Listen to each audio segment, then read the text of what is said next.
शासनाने जो जी आर काढला, हा जी आर म्हणजे मराठा समाजाची शुद्ध फसवणूक आहे असं वाटतं.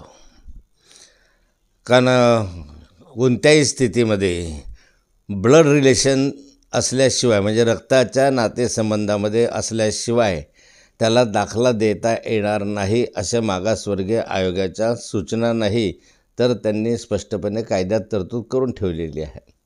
आता यामध्ये सगळ्या सोयऱ्याची व्याख्या करत असताना जी व्याख्या आहे ती व्याख्या स्पष्टपणे नमूद केलेली नाही. आणि यात जर कुणबी असेल तर त्याला प्रमाणपत्र याआधी पण मिळतच होतं, आणि आत्ता हे कुणबी आहे त्याला प्रमाणपत्र मिळण्याची व्यवस्था त्यांनी केली. ही चांगली गोष्ट आहे की कुणबी समाजाला ते मिळत होतं, ते आताही मिळेल. पण सगळ्या सोयऱ्यांसहित यांच्यासहित मिळणं जरा अवघड आहे. कोणताही विषय राज्य मागासवर्गीय आयोगाने मान्य केल्याशिवाय आणि केंद्रीय मागासवर्गीय आयोगाने मान्यता दिल्याशिवाय याला कोणत्याही स्वरूपाचं कायदेशीर स्वरूप येत नाही. या ठिकाणी राज्य मागासवर्गीय आयोगाने किंवा केंद्रीय मागासवर्गीयाने याला कुठलीही मान्यता दिलेली नाही. नुसता धचा मा जरी करायचा असला, काना मात्र जरी बदलवायचा असला, तरी राज्य मागासवर्गीय आणि केंद्रीय मागासवर्गीयाची आता मान्यता लागते.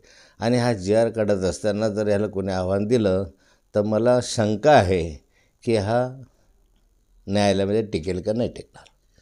जरांगेंनी ज्या पद्धतीमध्ये सरकारवर दबाव आणला, दबावाला सरकार बळी पडलं असं वाटतंय तुम्हाला? राज्य सरकार दबावाला बळी पडतं हे चित्र तर आता दिसलेलंच आहे. म्हणजे कुणी संघटित व्हावं, एकत्र व्हावं, राज्य सरकारवर दबाव मानावा आणि आपल्या मागण्या मान्य करावं असं चित्र एकंदरीत दिसतं आहे. उद्या ओबीसी एकत्र येतील, परवा कोळी समाज एकत्र येईल, परवा लिंगायत समाज एकत्र येईल, आणि मग तो म्हणेल की आम्हाला या ठिकाणी जे सर्टिफिकेट मिळत आहेत कोळी समाजाला वगैरे ते सगळ्या सोयऱ्यांसहित द्यावे. ओबीसी समाज म्हणेल आमच्याही सगळ्या सोयऱ्यांसहित द्यावे. जी व्याख्या मराठा समाजासाठी तुम्ही लागू केली ती अन्य समाजांना लागू करावी अशी मागणी जर आली तर आश्चर्य वाटून घेऊ नये. एक निवडणुका डोळ्यासमोर ठेवून सरकारने हा निर्णय घेतला असं वाटतंय तुम्हाला? आगामी काळातल्या असे प्रत्येक गोष्ट सरकार जी आहे आता ती निवडणुका डोळ्यासमोरून ठेवूनच करत आहे. अगदी अलीकडच्या कालखंडामध्ये निवडणुका होऊ घातलेला आहे, आणि इथला एवढा मोठा मराठा समाजातला वर्ग नाराज करून सरकारला चालणारं नव्हतं, आणि म्हणून कोणत्याही स्थितीत निर्णय घेऊन आपल्या गळ्यातलं घोंगडं झटकून टाकावं अशा स्वरूपाची ही अवस्था आज दिसते. या निर्णयाने ओबीसींवर काही अन्याय होईल असं वाटतंय तुम्हाला? मला वाटतं की अजून स्पष्टता आलेली नाही, परंतु ओबीसींच्या आरक्षणाला धक्का न लावता आरक्षण देऊ असं माननीय मुख्यमंत्री उपमुख्यमंत्र्यांनी वारंवार सांगितलेलं आहे. उद्या ह्याच्यामधले बारकावे लक्षात आल्यानंतर जो ओबीसीच्या आरक्षणाला धक्का लागत असेल तर तो ओबीसीवर अन्याय झाल्यासारखं वाटेल. ओबीसी नेते पण पुढे न्यायालयात जायचा विचार करतायत. भुजबळांनी तसं म्हटलं की उद्या त्याची बैठकीत निर्णय घेऊ त्या संदर्भामध्ये. नाही, ओबीसी नेते जातील असं नाही. जो कोणी दुखावलेला आहे तो कोणी न्यायालयामध्ये जाऊ शकतो.